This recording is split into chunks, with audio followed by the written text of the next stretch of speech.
ቃልዮት ያሰማልን መምህራችን ቃልዮት ያሰማልን። ቀጣይ ነገረ ድህነት ላይ አስመልክቶ የተጠየቀ ጥያቄ ነው። የአምላካችን ቤዛነት አሁን ለተጠመቁት ብቻ ነው ወይስ ለሁሉም? ማለት አሁን በሌላ እምነት ያሉ ሰዎች የአዳም ልባቸው ሁለት አይነት ብዥታ የሚፈጥሩት በጣም ትልቅ የጉባኤ ቤት ትምህርት ነው ያነሳችሁት። በሆነ ሰከንድ ውስጥ የሚገለጽ ትምህርት አይደለም። የጥንተ አብሶ ጉዳይ ነው። ጥንተ አብሶ ማለት መርገመ አዳም ማለት ነው። ኃጢአት ከትውልድ ወደ ትውልድ አይተላለፍም። የሚተላለፈው መርገም ነው። ኃጢአት አካልን የሚሻ ጉዳይ ነው። አንድ ሰው ኃጢአት ሰራ ሲባል በአካል ቆሞ ሲሰራ ነው። በአካል ያልነበረ በባህሪ ተከፍሎ ከእናቱ ከአባቱ የተከፈለው መከፈል ግን መርገሙ ሊደርሰው ይችላል እንጂ ኃጢአቱ ግን አይደርሰውም። ለምሳሌ አንድ ሰው ነፍስ ቢገል ደግሞ ነፍስ እንደገደለ ልጅ ወልዶ ቢሞት ነፍስን መግደሉ ደሙ ለልጁ ደሙ አይለቀው ይተላለፍበታል። ኃጢአቱ ግን ለአባቱ ይሆናል እንጂ ለልጁ አይሆን። የዛ ነፍሰ ገዳይ ልጅ መባልን ይይዛል። ቃሉ ጋር ናችሁ። ነገር ግን ነፍሰ ገዳይ ነህ አይባልም። አልገደለውማ ካልሆነ ለምን ደሙ አልለቀቀውም ከተባለ ከባህሪው ነው የተቀነሰ። ከማን ከአባቱ ባህሪ የተገኘ ስለሆነ ባህሪ ዘምባህሪ አካል ዘማካል ከአባቱ ስለተገኘ ከአካሉ አካል ነስቶ ከባህሪው ባህሪ ነስቶ ከአባቱ ተገኝቷል።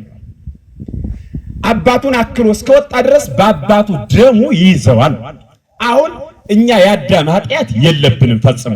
እንኳን እኛ ልጁ ራሱ አቤል ልጁ ሴት ልጁ ሉድ አቅሌማ የአዳም ኃጢአት የለባቸውም።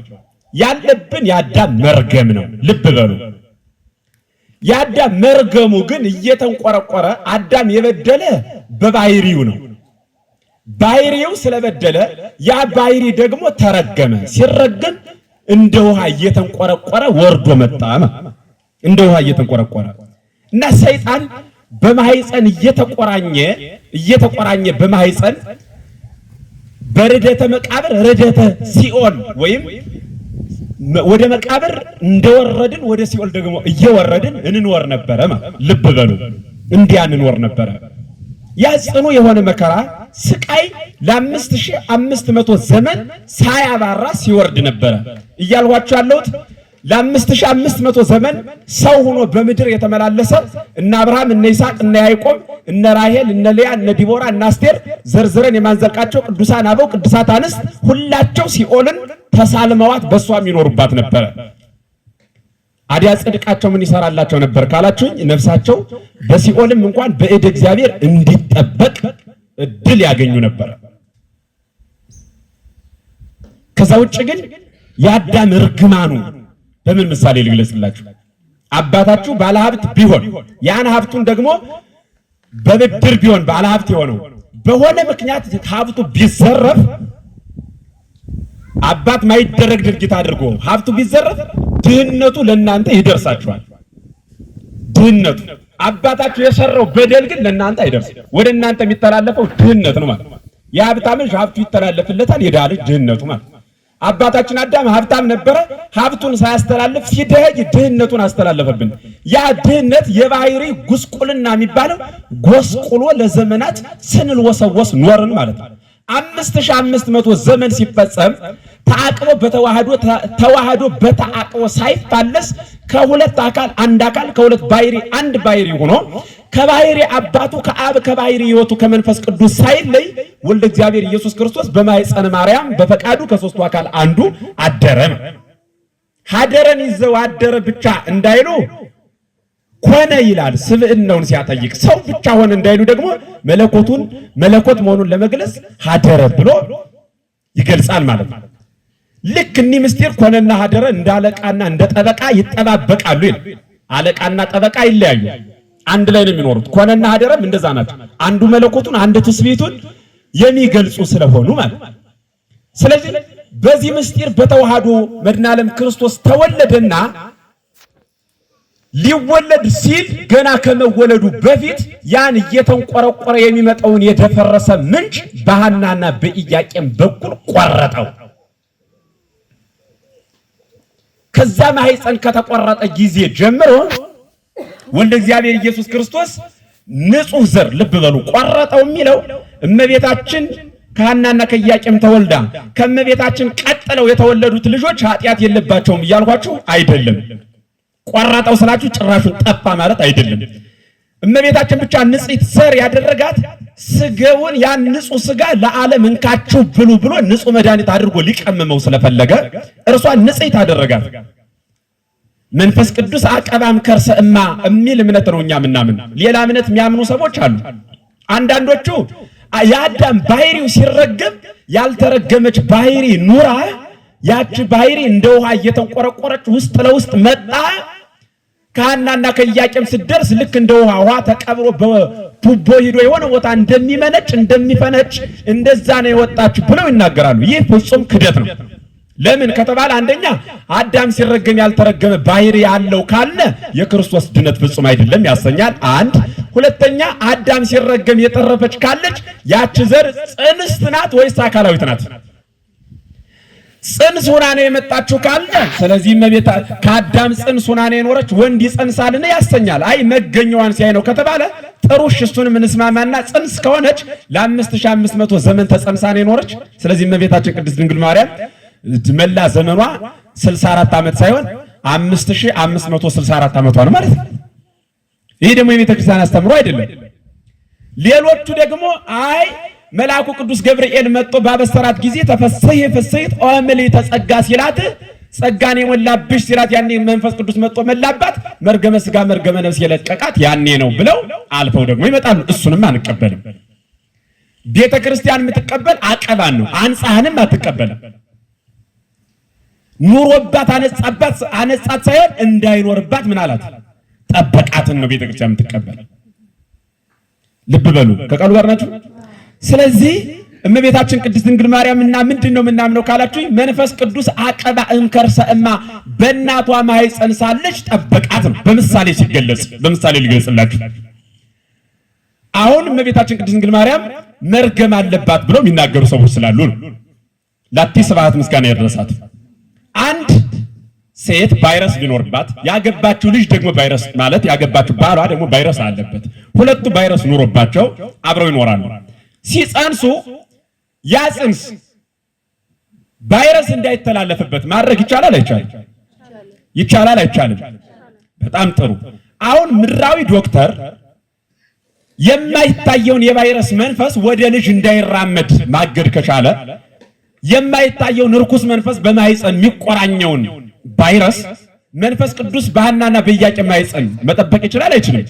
አረ ለንግግርም አይቀርም ይችላል የሚለው ራሱ አማርኛው አልችልልኝ ብሎ ነው ወዴት ልሄድ። ስለዚህ እመቤታችን ቅድስት ድንግል ማርያም በእናቷ ማህፀን ሳለች ጠበቃት ነው። ይህን ቤተክርስቲያን ታምናለች። ከዚያ በኋላ የነቢብ የገቢር ደግሞ ራሷን ጠበቀች ማለት ነው፣ እንዲያኖረች። ከዚያ እመቤታችን ቅድስት ድንግል ማርያም ከእርሷ ጌታ መድኃኒታችን ኢየሱስ ክርስቶስ ከስጋዋ ስጋ ከነሷ ነፍስን ነስቶ ሲወለድ ልብ በሉ ሲወለድ እሱ ተወልዶ እሱ እስኪሰቀልበት ቀን ድረስ መርገመ አዳም ነበረ። ወይም መርገመ አዳም ማለት ምን ማለት ነው? ባጭር ቋንቋ አዳም ተረገመ ስንል ምን ነው? የገነት በር ተዘጋ ማለት ነው። መርገመ አዳም ማለት በሉ እስኪ በሉ ሴቶች በደንብ አይዟችሁ፣ ወንዶች በሉ እስኪ መርገመ አዳም ማለት ትንሽ ነን እንዴ ነው ያለ ነው ነገሌ ይላሉ ብሎ ዝም ያለ ሰው አለ። አንተ ካላልክ አይሉም። በዝም ብላ አብራችሁ ሁላችሁ አንድ ላይ መለያየት አያምርብም። ሴቱም ወንዱም አንድ ላይ በሉ እስኪ መርገመ አዳም ማለት በሉ በደንብ መርገመ አዳም ማለት የገነት መዘጋት ማለት ነው። የገነት መዘጋት በአጭር ቋንቋ መርገመ አዳም ሲገለጽ እሱ ነው። አዳም በመረገሙ ምን መጣበት ካላችሁ ገነት ተዘጋበት ነው። ሰራ፣ ቆፈረ፣ በላ፣ እሱ ሁሉ ተውት። ምክንያቱም ገነት ሲዘጋና ካልቆፈረ ምን ይበላል? ምግብ ቤት ከተዘጋ ሰው ምን ይበላል? አሁን እነዚህ ሰዎች ምግብ ካልሰጡ ምን እንበላለን? አለን ይበላ የለም ካልሰጡን አንበላም ማለት። ስለዚህ አማራጩ መቆፈር ነው ወይ ደግሞ እናባን መለመን ነው ይሁን ማለት ገዳሙ ላይ። ስለዚህ አዳም የቆፈረው ገነት ተዘጋ ነው ማለት። እሺ የተዘጋው ገነት 5500 ዘመን ተፈጽሞ ወልደ እግዚአብሔር ተወልዶ በፈቃዱ በቀራንዮ አደባባይ ሲነግስ መስቀሉን ዙፋን አድርጎ ሲነግስ በሞቱ ለሞት ደምሰሰው ብዬ ቅድም እንደነገርኳችሁ በሞቱ ሞቱን ስለደመሰሰው ከክርስቶስ ጋር ታረቅነ እንዳይገቡ የተጻፈ ደብዳቤ ነበረ። ያን ደብዳቤ ቀደደው እኮ ነው የምላችሁ። ምን ሚል ደብዳቤ ነበረ? አዳም ገብሩ ለዲያብሎስ ሔዋን አመቱ ለዲያብሎስ። አዳም የዲያብሎስ አገልጋይ ባሪያው፣ ሔዋን ደግሞ የእርሱ አገልጋይ ባሪያ ናት የሚለውን አመት ናት የሚለውን ያን የዕዳ ደብዳቤ ቀደደ። ወሰጠጠ መጽሐፈ ዳሆሙ ለአዳም ወለሔዋን የአዳምና የሔዋንን የዕዳ ደብዳቤ ምን አለው? ምን አለው? በደንብ በሉ ደስ ነው የሚለው ይሄ በቃል በእውነት ቀደደው ነው የምላችሁ። የተቀደደ አይነበብም። ወረቀት ቀዶ እስኪል አንበው ይባላል። የተቀደደ ይነበባል። አቀዳደዱ እንዲህ ዝም ብሎ ከሁለት ስንጥቅ አድርጎ አጋጥመና ነበው የሚባል እንደሱ አይነት አቀዳደድ አይደለም። ክርስቶስ የሚነበብ ቢሆን አይቀደውም፣ ከቀደደው ደግሞ አይነበብም።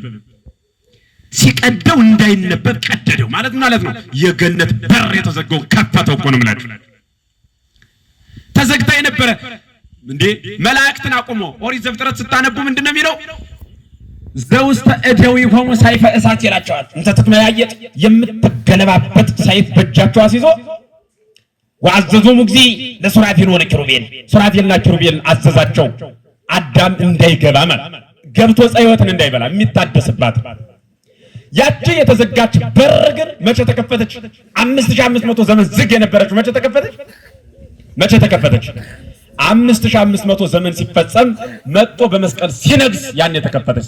ሲከፈት መከፈቱን በምን ነገረን? ወይቤሎ እግዚአብሔር ወይቤሎ እግዚእ ኢየሱስ ነው እንጂ ጌታ ኢየሱስ ክርስቶስ እንዲህ ያለው ማንን? ፈያታዊ ዘይማንን ተዘከረኒ እግዚኦ በውስተ መንግሥትከ አቤቱ በመንግስት በመጣ ጊዜ አስበኝ አለው። ነግሶ አይቶት እኮ ነው። የክርስቶስ መንገሻ ዙፋኑ መስቀል ነው።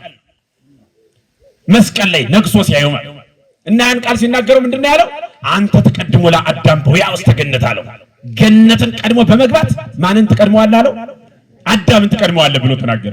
አበው ሲተረጉሙ እውነት ቀድሞት ገብቶ ነው ይሉና አይ እንደው ከበሩ በመድረሱ ነው እንጂ በአዳም ምክንያት ስለተዘጋጀው አዳም እስከሚመጣ ቆሞ ሲጠብቅ ነበር ይላል።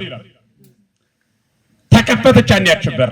ያ በር ተከፈተና ልብ በሉ ከቃሉ ጋር ናችሁ። ያ በር ተከፈተና እዛ በኋላ የበሩ መግቢያ ትኬቱ ቅዱስ ሥጋና ክቡር ደም ሆነ። ያ ንጉስ ሳንከፍልበት እንካችሁ ብሎ ቅዱስ ሥጋውን ክቡር ደሙን በነፃ ሰጠን። የትኛው ንጉስ? የትኛው ንጉስ? የመስቀሉ በሉ እንጂ የመስቀሉ ንጉስ እንካችሁ ብሎ በመስቀል ዓለም አላየሁትም እንዳይል ከፍ ብሎ በዘጠኝ ክንድ መስቀል ተሰቅሎ እንካችሁ ብሎ ሰጠ ማለት አላየውም አልሰማውም እንዳንል ያ የተፈተተው ቅዱስ ሥጋ ወደ መንግስተ ሰማያት የመግቢያ ትኬት ሆነ ማለት ነው። ከዚህ በኋላ ማንም ሰው የሚኮነነው ቅዱስ ሥጋውና ክቡር ደሙን ስላልተቀበለ ነግደ ከንኮርኩ ይተወከፍኩሙኒ እንግዳ በሆነ አልተቀበላችሁኝ ማለት እንግዳ ሁኜ መጥቼ ሳትከፍሉበት እንካችሁ ብሎ ብዬ ቅዱስ ሥጋውን ክቡር ደሙን በሰጥ እንግዳ ያመጣውን እኮ ፍትፍት ያመጣ የለ እንግዳ ካልበሉለት እኮ ያኮርፋል አይደል? ፍትፍት አምጥቼ እንዴት አወጣት ደግሞ እንዴት ይላል አይደል? እንግዳ ሁኜ ያመጣውላችሁ ፍትፍት ሳትከፍሉበት በሰጣችሁ አልበላም ብላችኋል። ለምን እንግዳ በሆነ አልተቀበላችሁኝም? ነግደ ኮንኩ ይተወከፍኩሙኒ እንግዳ በሆነ አልተቀበላችሁኝም። ረብኩ እያብላይኩሙኒ ተራፉ አላበላችሁኝም ማለት ተራፉ ብሎ ተናግሯል። ከበለሷ ፍሬ ፍለጋ ሄደ ተብሎ ተነግሮለታል። ብጠማ አላጠጣችሁኝም ማለት ጠመኝ ቢላቸው ምንድነው ያጠጡት? ቆምጣ። ይሄንን ነው የሚነግረን። ምን ኮነነው? በዚህ ነው እንጂ በሩ ተከፍቷል። በእግዚአብሔርና በሰው ልጅ የነበረው ጦርነት ቆሟል ነው የምላችሁ። መስመሩ ተከፍቷል። ወደ ገነት መግባት በክርስቶስ ማመን እንጂ የአዳምን ኃጢአት ማሰብ አይደለም። የአዳምን ኃጢአትና ዛሬ ድረስ ክርስቶስ ከያዘው ሀዳጌ በቀል አይደለም ማለት ነው። ትቶልን ትቸላችኋለሁ እኮ ብሏል። ከተወ በኋላ ወደ ኋላ የሚመለስ አምላክ የለንም ማለት ነው። አሁን ገነት ለመግባት እንደ መኪና ሃይማኖት፣ እንደ ነዳጅ ጥምቀት ያስፈልጋል። ሃይማኖት ብቻ አለኝ ብሎ ያለ ጥምቀትም አይጸደቅም። ተጠምቂያለሁ ብቻ ብሎ ደግሞ ያለ ሃይማኖትም ምን አይባልም? አይጸደቅም። ጥንቱንም ያለ ሃይማኖት ጥምቀት የለምና። ስለዚህ አሁን የሚያስፈልገን ማመን። ምናምነው በማን ነው? በወልደ እግዚአብሔር ኢየሱስ ክርስቶስ ሰው መሆንና ገነትን በመክፈቱ እናምናለን ማለት ነው። በሱ ማመን። አሁን ቤተክርስቲያን እዚህ አካባቢ አልነበረም። አንሄድም እያለ ሰው ኖረ። ምን ማለት ደብር ስለሌለ ቤተክርስቲያን ተሰርቶ ቤተክርስቲያን አትሄድም ሲሉት አልሄድም። ምን ሆነ? ደብር ስለሌለ። ልክ ነው ወይ? ትናንት አለመምጣቱ ዝግ ስለሆነ ቤተክርስቲያን ስለሌለ ነው። ዛሬስ የቀረበት ምክንያቱ ምንድነው? ያስቀረው ስንፍናው ነው ማለት ነው። አሁን እኛን መንግስተ ሰማያት አላስገባን ያለ ስንፍናችን እንጂ ያዳም መርገም አይደለም። ያዳም መርገም ተሽሯል ማለት ነው። ግልጽ ነው ይሆን? ግልጽ ነው። በቃ እንግዲህ ከገባችሁ ይበቃል።